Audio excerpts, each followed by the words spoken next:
إنا نحن نزلنا الذكر وإنا له لحافظون.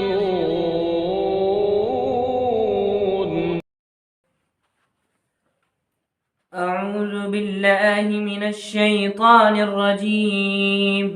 بسم الله الرحمن الرحيم.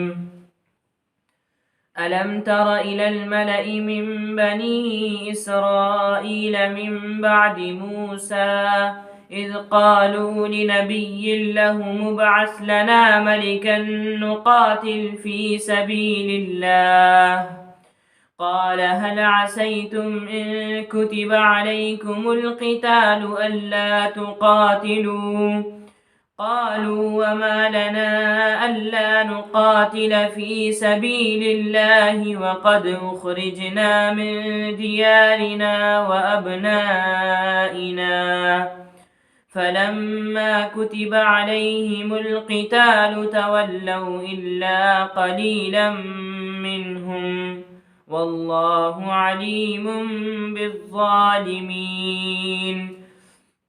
وقال لهم نبيهم إن الله قد بعث لكم طالوت ملكا قالوا أنى يكون له الملك علينا ونحن أحق بالملك منه ولم يؤت سعة من المال قال إن الله اصطفاه عليكم وزاده بسطة في العلم والجسم والله يؤتي ملكه من يشاء والله واسع عليم.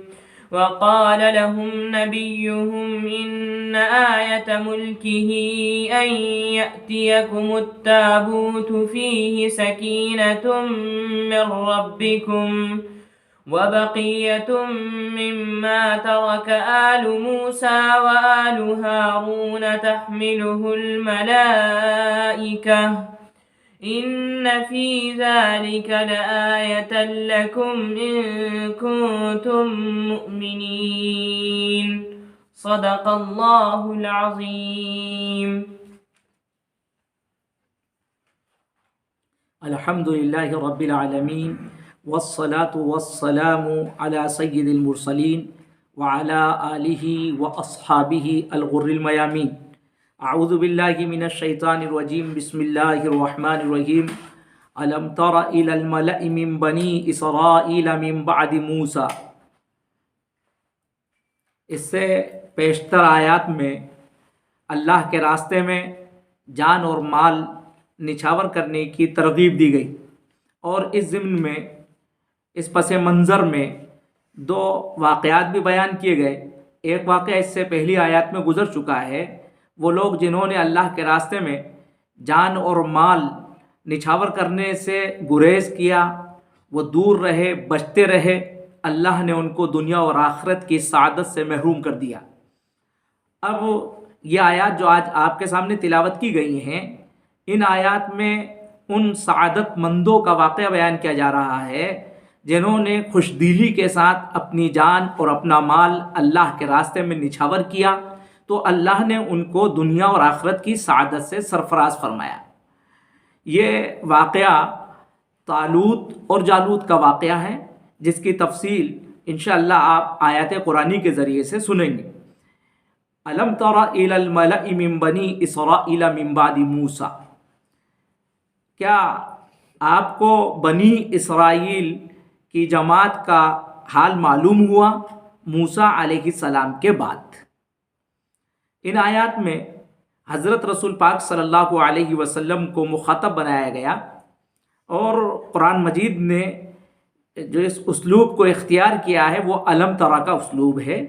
علم ترا کا یہ اسلوب اس موقع سے خاص طور سے استعمال ہوتا ہے جب کسی اہم بات کو بتلانا مقصود ہوتا ہے اور وہ ایسی بات ہوتی ہے جو معروف ہوتی ہے، مشہور ہوتی ہے، لوگ اس سے واقف ہوتے ہیں. ظاہر ہے یہ بھی بہت اہم ترین واقعہ تھا اور لوگوں کو یہ واقعہ معلوم تھا اور یہودیوں کے ذریعے سے مدینے میں بھی یہ معروف تھا۔ اللہ کے رسول صلی اللہ علیہ وسلم کے سامنے اب اس واقعے کی حقیقت کو بیان کیا جا رہا ہے۔ اتنی بات ضرور ہے کہ یہودیوں نے اس واقعے کے اندر رطب و یابس بہت سی باتیں اپنی طرف سے ملا دی گئی تھی، لیکن حقیقی واقعہ کیا ہے اس کو قرآن مجید اب بیان کرتا ہے۔ آپ سے خطاب ہوا الم تر الی الملا، کیا آپ نے دیکھا، کیا آپ کو معلوم ہوا بنی اسرائیل کی جماعت کا حال؟ ملا کا لفظ یہ جماعت کے معنی میں آتا ہے، جیسے قوم کا لفظ، رہتن کا لفظ جماعت کے لیے استعمال ہوتا ہے۔ یہ اس میں جمع ہے، اس کا مفرد نہیں آتا ہے۔ اور ملا کا لفظ اس جماعت کے لیے استعمال ہوتا ہے جو اشراف قوم کی جماعت ہو، اعیان قوم، قوم کے شرفا، ان کے اوپر اس کا اطلاق ہوتا ہے۔ بہرحال بنی اسرائیل کی جماعت کا، بنی اسرائیل کے گروہ کا کیا حال آپ کو معلوم ہوا؟ من بعد موسیٰ، موسیٰ علیہ السلام کے بعد معلوم ہوا کہ واقع حضرت موسیٰ علیہ السلام کے بعد پیش آیا تھا۔ بہرحال تاریخ سے معلوم ہوتا ہے کہ تقریباً حضرت موسیٰ علیہ السلام کی وفات کے 350 سال بعد یہ واقعہ پیش آیا۔ اور اللہ کا قانون ہے کہ جب لوگ اللہ کے قانون کو، شریعت کو، انبیاء علیہ السلام کی تعلیمات کو ٹھکراتے ہیں، نظر انداز کرتے ہیں، تو پھر اللہ گرفت کرتا ہے۔ پھر ایسے لوگوں کے اوپر اللہ کافروں کو بھی مسلط کر دیتا ہے۔ یہاں بھی ایسا ہی ہوا۔ بنی اسرائیل نے جب شریعت الہی سے گریز کیا، حضرت موسیٰ علیہ السلام کی تعلیمات کو نظر انداز کیا، اور جو اس وقت میں انبیاء تھے، نبی تھے، ان کی باتوں کو نہیں مانا، تو اللہ نے وقتاً فوقتاً ان پر کافروں کو مسلط کیا۔ اسی طرح سے اس زمانے میں، زمانے کا یہ واقعہ ہے، بنی اسرائیل پر قوم عمالقہ وہ غالب آ گئی تھی، اور اس میں خاص طور سے ایک بادشاہ جس کا تذکرہ یہاں قرآن مجید نے جالوت کے نام سے کیا ہے، اس نے ان پر بڑا ظلم کیا، اور یہ کہیے کہ ظلم کے پہاڑ ان کے اوپر توڑے گئے، اور ان کے بہت سے علاقوں کے اوپر وہ قابض ہو گیا، اور ان کے بہت سے نوجوانوں کو اس نے قید کر لیا، جن کا تذکرہ ابھی آئے گا۔ بہرحال جب یہ سب کچھ ہوا اور یہ عاجز ہو گئے، بے بس ہو گئے، تو اب ان کو عقل آئی کہ نہیں، اللہ کی طرف رجوع ہونا چاہیے اور اپنے وقت کے نبی کے باتوں کو ماننا چاہیے۔ اب ان سے رجوع ہو کر یہ مطالبہ کر رہے ہیں، اذ قالوا لنبی، یاد کیجئے اس وقت کو جب کہ انہوں نے، قالو کا مطلب یعنی کہنے والے بنی اسرائیل، جب کہ بنی اسرائیل نے کہا لنبی لہم، اپنے نبی سے کہا، اور اس وقت جو نبی ہیں جن کا نام روایات میں آتا ہے حضرت شموئیل علیہ السلام سے انہوں نے کہا ابعث لنا ملکن، ہم پر ایک بادشاہ مقرر کر دیجئے۔ اور حضرت شموئیل علیہ السلام جو ہیں وہ حضرت ہارون علیہ السلام کے خانوادے سے ہیں، اور یہ اس وقت سن رسیدہ ہو گئے تھے، بوڑھے ہو گئے تھے۔ بہرحال انہوں نے ان سے یہ درخواست کی کہ آپ کسی کو مقرر کر دیجئے، ابعث لنا ملکن نقاتل فی سبیل اللہ، ہم اللہ کے راستے میں قتال کریں گے۔ ظاہر ہے کہ نبی تو اپنی قوم کے حالات سے خوب واقف ہوتا ہے۔ حضرت شموئیل علیہ السلام نے اس موقع سے ان سے عہد لینا چاہا اور ان سے یہ دریافت کیا، قال هل عصیتم ان کتب علیکم القتال الا تقاتلوا، کیا ممکن ہے کہ تم قتال نہ کرو؟ اگر قتال تم پر فرض کر دیا جائے، یعنی کیا اس کا بھی امکان ہے تاکہ ان سے پختہ عہد لے لیا جائے؟ تو انہوں نے بے ایک زبان بنی اسرائیل نے ان سے یوں عرض کیا، قالوا وما لنا، یعنی وما سبب لنا، وہ کیا وجہ ہو سکتی ہے ہمارے لیے، اللہ نقاتل فی سبیل اللہ، کہ ہم اللہ کے راستے میں قتال نہ کریں۔ اور پھر انہوں نے اپنی بات کو مؤکد کرتے ہوئے یوں بھی کہا، وقد اخرجنا من دیارنا وابنائنا، ایسا کیسے ہو سکتا ہے؟ واو حالیہ ہے یہاں پر، کہ جبکہ حالات اور یہ صورت حال یہ ہے کہ ہمیں اپنے وطن سے دور کر دیا گیا ہے، ہمیں وطن سے نکال دیا گیا ہے، اور ہمیں اپنے فرزندوں سے، اپنے آل و اولاد سے، بچوں سے ہمیں دور کر دیا گیا ہے، یعنی ان کے بچوں کو قید کر لیا گیا تھا، اور ظاہر ہے کہ اس نے ان کے جوانوں کو قید کر لیا تھا، جیسا توریت کی روایت سے معلوم ہوتا ہے کہ 440 شاہی گھرانے کے جو افراد تھے، نوجوان تھے، ان کو جالوت نے قید کر لیا تھا۔ بہرحال تو اب انہوں نے کہا کہ جب ہمارے ساتھ یہ المیہ پیش آیا ہے تو ہم کیوں قتال نہ کریں. بہرحال فلما کتب علیہم القتال، جب ان پر قتال فرض کر دیا گیا، تولوا، سب کے سب روگردانی کر گئے، اعراض کر گئے. الا قلیلا منہم، سوائے تھوڑوں کے. توریت کے اندر ان کی تعداد بتائی گئی کہ یہ جو لوگ تھوڑے رہ گئے تھے وہ 600 ہیں. اور حضرت برا بن عازب رضی اللہ تعالیٰ عنہ کی جو روایت ہے بخاری شریف میں، اس سے یہ معلوم ہوتا ہے کہ غزوہ بدر میں جو تعداد تھی یعنی تقریباً 313، بس اتنے لوگ رہ گئے تھے، باقی سب پیچھے ہٹ گئے. بہرحال واللہ علیم بالظالمین، اللہ کی طرف سے یہ بات سنائی گئی. اللہ ظالموں کو خوب جانتا ہے، یعنی جو اللہ کے حکم سے سرتابی کرتے ہیں اللہ ان کو خوب جانتا ہے. ظاہر ہے کہ اس سے تہدید کی جا رہی ہے کہ اللہ ان کو سزا دے گا، ان کی گرفت ہوگی. وقال لهم نبیہم ان اللہ قد بعث لکم طالوت ملکا. بہرحال جب وقت کے نبی نے ان سے عہد لیا اور انہوں نے بڑی قوت کے ساتھ یہ اقرار کیا کہ نہیں ہم تو قتال کریں گے، تو اب وقت کے نبی حضرت شموئیل نے اللہ کی طرف سے ان کو بشارت سنائی اور انہوں نے یوں کہا، ان کے نبی نے ان سے یوں کہا، بے شک اللہ نے تمہارے لیے طالوت کو بادشاہ بنا دیا ہے. قد بعث لکم طالوت ملکا. طالوت کے معنی دراز قد کے آتے ہیں، اور حضرت طالوت یہ ایک دیندار شخص تھے اور نبی تو نہیں تھے اور شریف گھرانے کے ایک فرزند تھے. اللہ نے ان کو بہت سی صلاحیتوں سے نوازا تھا جن کا تذکرہ بھی آتا ہے. لہٰذا اللہ کی طرف سے حضرت شموئیل کو بتلایا گیا کہ وہ بتلائیں کہ طالوت کو بادشاہ مقرر کیا جاتا ہے.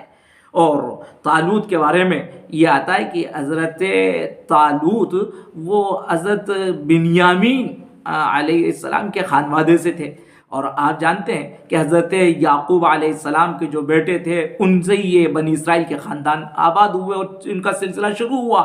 اور بنیامین کا خاندان وہ بہت مختصر تھا، قبیلہ بہت چھوٹا تھا، اور اس قبیلے میں بھی یہ غریب گھرانے کے ایک فرزند تھے. اور یہ لوگ جو تھے بنی اسرائیل میں، ظاہر ہے کہ جن کے اس خاندان میں سلسلوں میں نبوت اور حکومت چلی آ رہی تھی، ان کو یہ بات ہضم نہیں ہوئی. اور جیسا معلوم ہوتا ہے کہ لاوی کے خاندان میں نبوت کا سلسلہ چلا آ رہا تھا، اور اسی طرح سے یہودا یا یہوذا اس کے خاندان میں سرداری چلی آ رہی تھی. تو ان کو یہ بات کہ اب یہ سلسلہ ماہ کیسے منتقل ہو رہا ہے، اس سے عصبیت بھی تھی. لہٰذا ان لوگوں نے اس پر ایک اعتراض اور طنز جتلایا. قرآن مجید اس کا بھی تذکرہ کرتا ہے. طالوت کو بادشاہ مقرر کیا گیا. قالو، تو یہ کہنے لگے، انا یکون لہ الملک علینا.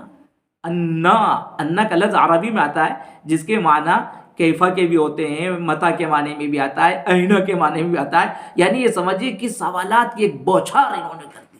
یہ کب سے ان کو بادشاہ مقرر کر دیا، یہ کیسے بادشاہ ہو جائیں گے، یہ سب سوالات اس وقت میں اعتراضات انہوں نے کیے. قرآن مجید نے ان کو ایک لفظ کے اندر جمع کر دیا. یہ بھی قرآن مجید کا یہ سمجھیے کہ یہ اعجاز ہے کہ اتنا اعجاز ہے قرآن مجید کا کہ اس نے اتنی جامعیت کے ساتھ یہ بات کہی. قالوا انا یکون لہ الملک علینا ونحن احق بالملک منہ. وہ کہا کہ نہیں، ہم تو بادشاہت کے زیادہ مستحق ہیں، ہمارے خانوادے میں یہ بادشاہت چلی آ رہی ہے، اور ہم صاحب ثروت بھی ہیں، صاحب وجاہت بھی ہیں، ہم بادشاہت کے زیادہ مقرر. ولم یؤت سعۃ من المال، اور ان کو مال میں وسعت و فراوانی بھی نہیں دی گئی ہے. وقت کے نبی نے فرمایا کہ ان کو جو ترجیح دی گئی ہے وہ میری اپنی طرف سے نہیں ہے، وہ اللہ کی طرف سے ہے. اور ان کے ان باطل اعتراضات کو انہوں نے رد کیا بڑی قوت کے ساتھ، اور یہاں ان کو سمجھایا کہ ان کی اتباع کرو. قال ان اللہ اصطفیٰ علیکم. سب سے پہلی بات انہوں نے یہ کہی کہ بے شک اللہ نے ان کا انتخاب کیا تم پر. جس کا اللہ انتخاب کرے اب اس کو کیسے رد کر سکتے ہو. اور دوسری بڑی بات ایک اور بتلائی، اللہ کے انتخاب تو سب سے بڑی چیز ہے. اس کے بعد یہ بھی دیکھیے وَزَادَهُ بَسْطَةً فِي الْعِلْمِ وَالْجِسْمِ. اللہ نے ان کو فوقیت دی ہے علم میں اور جسم میں. ظاہر ہے کہ وہ دونوں یہ وہ چیزیں ہیں جو حاکم کے لیے بہت ضروری ہیں. علم ہوگا تو وہ انتظام اور انصرام بڑے سلیقے کے ساتھ کرے گا، اور جسم ہوگا تو اس کا روب بھی ہوگا، وقار ہوگا، بنیادی ضرورتیں اللہ نے ان دونوں نعمتوں سے ان کو سرفراز کیا ہے۔ اور یہاں جس علم کا تذکرہ ہے، حضرت عبداللہ ابن عباس رضی اللہ تعالیٰ نے فرمایا کہ یہ علم الحرب، یعنی فنون حربیہ، جنگی علوم سے وہ خوب واقف تھے۔ بہرحال پھر آگے اور بھی انہوں نے فرمایا، یاد رکھو واللہ یؤتی ملکہ من یشاء، اللہ جس کو چاہتا ہے اپنا ملک عطا فرما دیتا ہے، اس میں اعتراض کی کیا بات ہے؟ اور یاد رکھو واللہ واسع علیم، اللہ واسع ہے، خوب وسعت رکھنے والا ہے، وسعت دینے والا ہے، اور علیم، اور وہ جاننے والا بھی ہے۔ آج اگر وہ مالی اعتبار سے ان کے پاس فراخی نہیں ہے تو اللہ رب العزت ان کے مال میں فراخی دے سکتا ہے، واللہ واسع۔ اور پھر اللہ نے ان کو بنایا ہے، وہ علیم ہے، وہ جانتا ہے کون کس لائق ہے، کس کو کیا چیز دی جائے، لہٰذا اس پر کوئی اعتراض نہیں جتلانا چاہیے۔ بہرحال یہ سب باتیں جب وقت کے نبی نے اتنی قوت کے ساتھ ان کے سامنے پیش کی تو انہوں نے اس کو تسلیم کیا، لیکن ایک سوال اور کر دیا کہ ہم یہ سمجھنا چاہتے ہیں اور ظاہری کوئی ایسی علامت دیکھنا چاہتے ہیں جس سے ہمیں یہ معلوم ہو جائے اور یقین ہو جائے کہ یہ اللہ کی طرف سے ہے، من جانب اللہ ان کو بنایا ہے، آپ کوئی ظاہری کوئی علامت بھی ہمیں دکھلا دیجئے۔ تو اس وقت کے نبی سے جب یہ سوال کیا گیا تو انہوں نے کہا ٹھیک ہے، میں اللہ سے دعا کروں گا، اللہ اگر تمہاری اس تمنا کو، اس سوال کو پورا کریں تو ٹھیک ہے۔ وقت کے نبی کو اللہ کی طرف سے حکم ہوا ان سے کو بتلائیے، تو وہ بتلایا گیا کہ ظاہری علامت بھی ان کو بتلا دیجیے۔ وقال لهم نبیہم، اور ان کے نبی نے ان سے یوں کہا، ان آیت ملکہ، بے شک ان کے بادشاہت کی نشانی یہ ہے، ان یأتیکم التابوت، کہ تمہارے پاس تابوت چلا آئے گا۔ تابوت کا مطلب صندوق، اور بنی اسرائیل کے اندر یہ صندوق تھا، ایک بڑا سا صندوق تھا، جس صندوق کے اندر توریت کا نسخہ، وہ جو تختیاں تھیں وہ بھی اس کے اندر موجود تھیں، اور انبیاء علیہ السلام و خاص طور سے حضرت موسیٰ اور حضرت ہارون کے باقیات صالحات اس میں موجود تھے، ان کے ملبوسات تھے، اور ان کا امامہ، اور اسی طریقے سے ہو سکتا ہے کہ اس میں ان کا عصا، اور جو انبیاء بنی اسرائیل ہوئے ان کی چیزیں اس میں موجود ہوں۔ تو یہ سب چیزیں تھیں اور وہ بڑی متبرک تھیں، اور یہ بنی اسرائیل کے یہاں اس کو بڑا احترام حاصل تھا، اور اس سے وہ سمجھتے تھے کہ ہماری باعث برکت ہے۔ بہرحال تو یہ جالوت جب ان پر حملہ آور ہوا تو وہ یہ صندوق لے کر چلا گیا تھا، جس کی وجہ سے ان کو بڑی محرومی کا احساس تھا۔ اللہ نے اس موقع سے اب ان کو یہ بشارت بھی سنانا چاہیے کہ وہ صندوق جو تمہارے پاس سے چلا گیا ہے وہ اب آ جائے گا۔ اور اللہ کی طرف سے یہ ہوا جیسا کہ معلوم ہوتا ہے توریت کی روایات سے، کہ اب وہاں جالوت کہ قوم میں قوم عمالقہ جہاں انہوں نے اس صندوق کو رکھا تھا، ظاہر ہے کہ اس کی بے احترامی اور بے توقیری بھی کی گئی، وہاں بس وبائیں ابل پڑتی تھی، جہاں رکھتے تھے وہیں وبا۔ وہاں ان کے کاہن نے ان کو بتلایا کہ اس صندوق کو واپس کر دو ورنہ تمہارے اوپر یہ مصیبتوں کے پہاڑ ٹوٹتے رہیں گے۔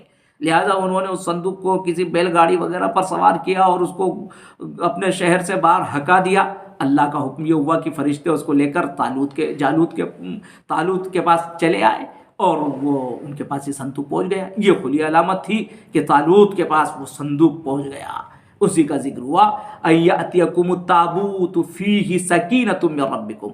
اب اس تابوت کے بارے میں آتا ہے کہ یہ تابوت بنی اسرائیل میں رہا، حضرت سلیمان علیہ السلام کے زمانے تک رہا، اور حضرت سلیمان علیہ السلام نے جہاں ہیکل سلیمانی تعمیر ہوا وہاں اس کو رکھ دیا۔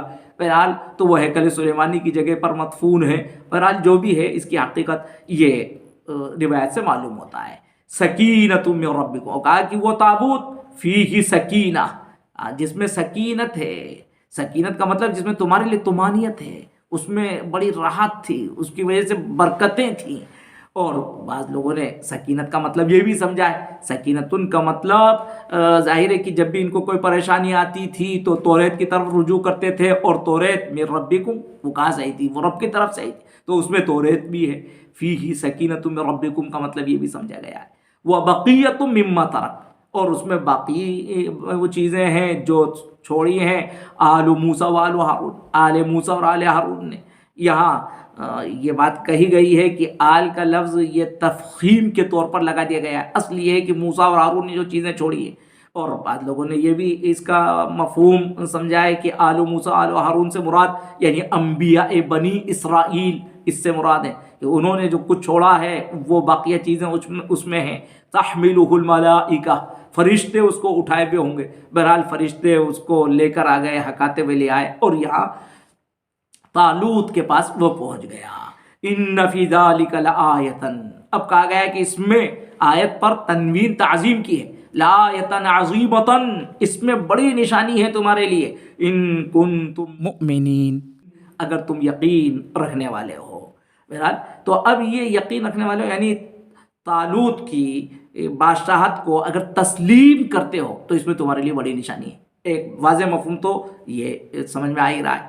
ایک بات یہ بھی ہے کہ ظاہر ہے کہ بنی اسرائیل کو یہاں مدینہ منورہ میں جو لوگ حضرت رسول پاک صلی اللہ علیہ وسلم کی نبوت کو جھٹلا رہے تھے ان کی طرف بھی تعریض ہے کہ اس میں حضرت رسول پاک صلی اللہ علیہ وسلم کی نبوت کی بڑی نشانی ہے کہ ایک نبی امی اتنا سچا واقعہ بیان کر رہا ہے جہاں اس نے نہ کہیں پڑھا ہے نہ کسی سے اس واقعے کی سچے واقعے کو سنا ہے، اور جو کچھ لوگوں نے سن رکھا تھا تو رتب و یابس اس کے اندر سچ اور جھوٹ کا ایک پلندہ بنا ہوا تھا اور وہ حقیقت سے بہت دور تھا. لیکن ایک نبی امی اتنا سچا واقعہ اور اتنی وضاحت کے ساتھ بیان کر رہے ہیں تو اس میں آپ کی نبوت کی بھی دلیل ہے. اب اس واقعے کے اندر کیسے قتال ہوا اس کا تذکرہ انشاءاللہ اگلی نشست میں آئے گا. اللہ رب العزت ہم سبھی کو اللہ کے راستے میں جان اور مال نچھاور کرنے کی توفیق عطا فرمائے. آمین یا رب العالمین.